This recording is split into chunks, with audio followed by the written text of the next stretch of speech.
Hi guys, जय मसीह की। आशा करते आप लोग अच्छे भले स्वस्थ होंगे। हमारे यूट्यूब चैनल में आप सबका स्वागत है। और आज परमेश्वर के पवित्र वचन को लेकर आए हैं आप सबके बीच में। इस वचन को ध्यान से सुनना, अगर समझ आए तो लाइक शेयर करना, कमेंट में अपनी राय जरूर देना। आइए हम प्रभु के पवित्र वचन में जाएंगे। आज हम मरकुस 4:35 से आज हम कुछ बात सीखेंगे।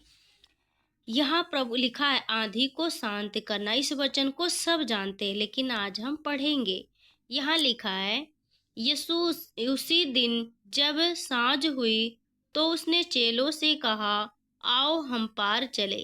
प्रभु यीशु मसीह कह रहे हैं अपने चेलों से, आओ हम लोग उससे पार चले।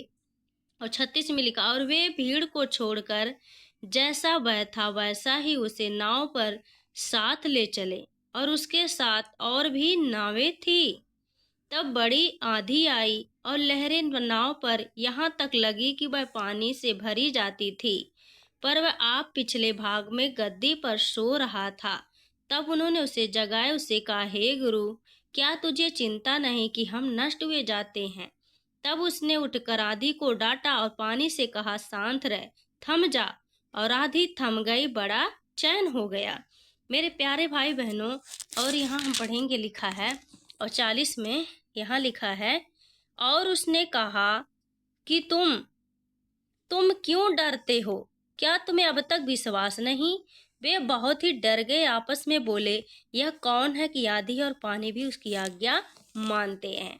मेरे प्यारे भाई बहनों, इस वचन में हम सीखेंगे कि जब प्रभु इतने बड़े बड़े चमत्कार किए तो चेले भी उसके साथ थे, लेकिन उन्होंने जब क्या हुआ कि आंधी और पानी से वो डर गए, लहरों से डगमगाने लगे। ये जानते हैं, अगर वो वो जानते हैं कि यीशु सो रहा है।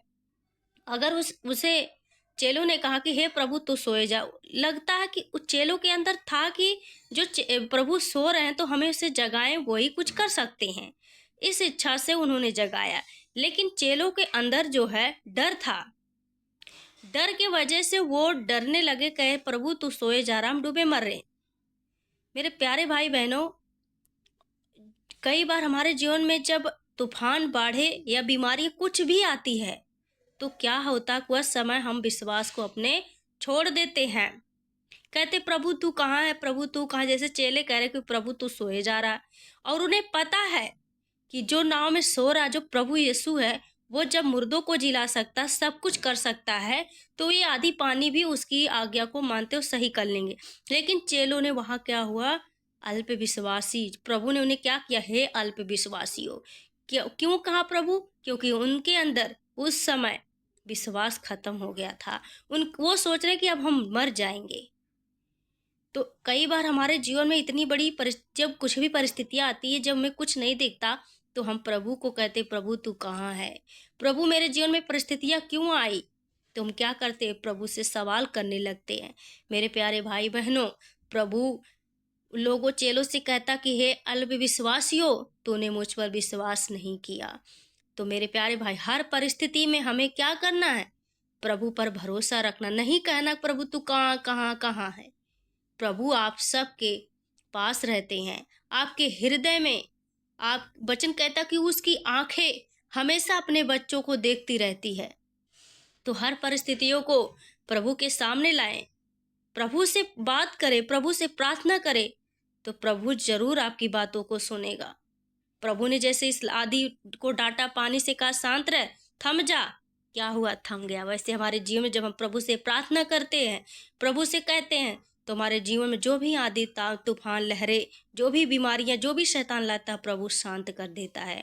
तो लेकिन हमें अल्प विश्वासी की तरह नहीं, विश्वास के साथ बोलना है कि प्रभु मैं जानता हूँ, प्रभु मैं जानती हूँ कि ये परिस्थितियां टल जाएगी, ये परिस्थितियां बड़ी नहीं, प्रभु तू बड़ा है परमेश्वर। जब ऐसा बोलेंगे तो हमारी सारी परिस्थितियां दूर हो जाएगी। प्रभु आप सबको इस वचन से आशीष दे। अच्छा लगे तो कमेंट में अपनी राय जरूर देना। जो नए हैं चैनल को सब्सक्राइब करें। जय मसीह की।